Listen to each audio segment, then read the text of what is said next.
నమస్తే అండి. నేను మీ అమలాని. ఐఎమ్ బ్లాగ్స్కి స్వాగతం.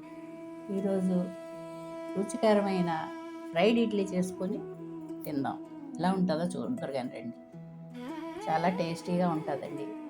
ఇవి ఉండిపోయిన చల్ల అయిపోతాయి కదా, ఏమైనా మిగిలిపోయిన ఇడ్లీ ఉంటే ఇంకా బాగుంటుందండి. వేడి వేడి ఇడ్లీ అయితే బాగోదు.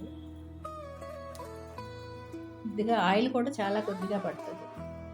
2 స్పూన్లు ఆయిల్ తీసుకొని అందులో కొద్దిగా ఉప్పు వేసి, ఆయిల్కి తగ్గట్టే ఉప్పు కారం వేయాలండి. వేసి ఉప్పు ఎక్కువ వేస్తే ఇడ్లీలో ఉప్పు ఉంటుంది కదా, మళ్ళీ ఉప్పు ఎక్కువ అయిపోతుంది.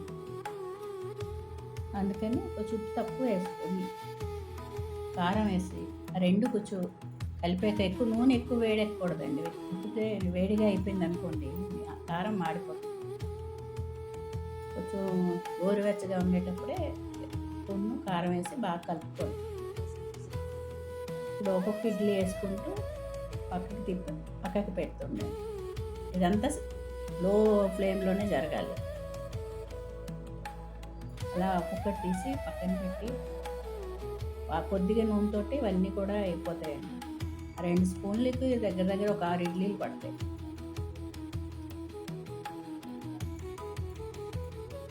స్పూన్లు అంటే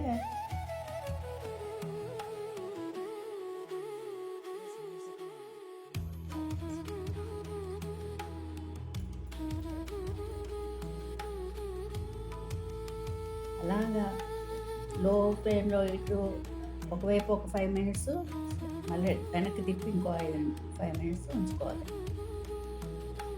ఉంచుకుంటే క్రిస్పీగా ఉంటాయి, చాలా బాగుంటాయి, చాలా రుచిగా ఉంటాయి.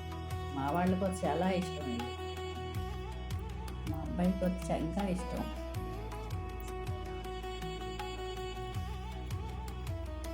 అది చూసారు కదా ఎంత బాగున్నాయో.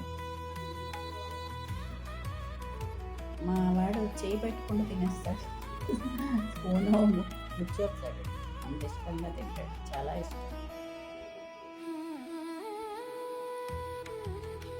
చూసారు కదా, 2 స్పూన్లకి 6 ఇడ్లీలు సరిపోయాయి.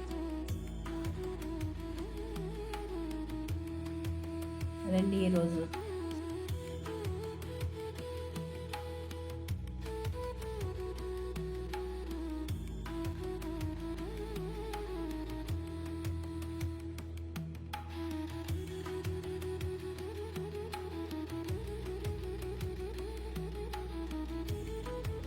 చూసారు కదా ఎంత బాగున్నాయో. మీరు చేసుకొని ఎలా ఉన్నాయో కామెంట్ చేయండి.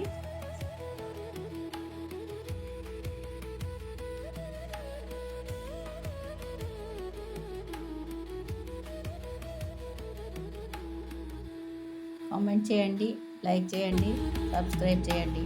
Thank you.